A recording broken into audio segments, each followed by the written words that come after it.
आमचे तलाटींचो ग्रुप आयला, आमचे फ्रेंड्स आयल्यात, त्यांना तांच्या बरोबर एक उमेद म्हणून आम्ही पार्टिसिपेट जाल्ले. सो बरी मजा आयली. खुबशे पार्टिसिपंट हांगा ऑल ओव्हर इंडियेचेर हांगासर आहात. सो एक बरो एक्सपिरियन्स आणि बरी उमेद आयली. एक फिटनेसाचो एक मंत्र म्हणून हांव फॉलो करपाक एक बरो ऑप्शन आसा मॅरेथॉन हो. सो हांव मागता बाकीच्यां कडेन तांच्यांनी असले मॅरेथॉनी पार्टिसिपेट जावची आणि फिटनेस दवरची. देव बरें करूं. ओके, गोंयच्यान कितके जाण आयल्यात? गोंयच्यान आमची एंटायर टीम आयल्या. एक 28 सुमार पार्टिसिपंट्स आहात आणि बरे एथलीट्स आहात ज्यांनी नॅशनल इंटरनॅशनल इव्हेंट्सांनी पार्टिसिपेट केल्ले आहा. आमचे आयर्न मॅन दामोदर वेल्लेकर हे ह्या इव्हेंटान पार्टिसिपेट जाल्यात.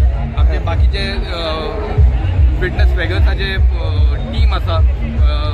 गोंयच्यान खुबशे जाण उमेदीन हांगासर पार्टिसिपेट जाले आणि तांच्या उमेदीक पळोवन आमी ह्या इव्हेंटाक पार्टिसिपेट जाले आणि फिटनेस दवरपाक एक मॅसेज दिवपाक म्हणून आमी हांगासर इव्हेंटान हजर जाले. तुमचें नांव कितें? म्हजें नांव प्रवीण गांवस. हांव मामलेदार बार्देस. ओके, तुमचें? गौरीश नायक, तलाटी म्हापसा. दामोदर वेर्लेकर, तलाटी बार्देस. ओके, तुझे? नवीन आरपोरकर, तलाटी बार्देस.